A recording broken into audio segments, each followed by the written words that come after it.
يا أيها الناس أنتم الفقراء إلى الله والله هو الغني الحميد إن يشأ يذهبكم ويأتي بخلق جديد وما ذلك على الله بعزيز ولا تزر وازرة وزر أخرى وإن تدع مثقلة إلى حملها لا يحمل منه شيء ولو كان ذا قربى إنما تنذر الذين يخشون ربهم بالغيب وأقاموا الصلاة ومن تزكى فإنما يتزكى لنفسه وإلى الله المصير وما يستوي الأعمى والبصير ولا الظلمات ولا النور ولا الظل ولا الحرور وما يستوي الأحياء ولا الأموات إن الله يسمع من يشاء وما أنت بمسمع من في القبور إن أنت إلا نذير إنا أرسلناك بالحق بشيرا ونذيرا وإن من أمة إلا خلا فيها نذير وإن يكذبوك فقد كذب الذين من قبلهم جاءتهم رسلهم بالبينات وبالزبر وبالكتاب المنير ثم أخذت الذين كفروا فكيف كان نكير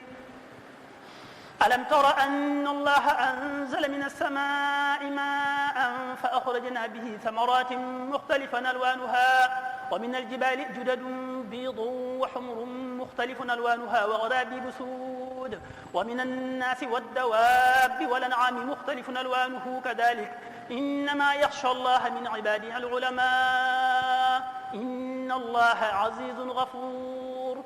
إن الذين يتلون كتاب الله وأقاموا الصلاة وأنفقوا مما رزقناهم سرا وعلانية يرجون تجارة لن تبور ليوفيهم أجورهم ويزيدهم من فضله إنه غفور شكور والذي أوحينا إليك من الكتاب هو الحق مصدقا لما بين يديه إن الله بعباده لخبير بصير ثم أورثنا الكتاب الذين اصطفينا من عبادنا فمنهم ظالم لنفسه ومنهم مقتصد ومنهم سابق بالخيرات بإذن الله ذلك هو الفضل الكبير جنات عدن يدخلونها يحلون فيها من أساور من ذهب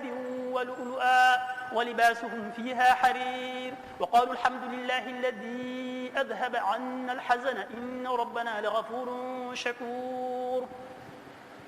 الذي أحلنا دار المقامة من فضله لا يمسنا فيها نصب ولا يمسنا فيها لغوب والذين كفروا لهم نار جهنم لا يقضى عليهم فيموتوا ولا يخفف عنهم من عذابها كذلك نجزي كل كفور وهم يصطرخون فيها ربنا أخرجنا نعمل صالحا غير الذي كنا نعمل أولم نعمركم ما يتذكر فيه من تذكر وجاءكم النذير فذوقوا فما للظالمين من نصير إن الله عالم غيب السماوات والأرض إنه عليم بذات الصدور هو الذي جعلكم خلائف في الأرض فمن كفر فعليه كفره ولا يزيد الكافرين كفرهم عند ربهم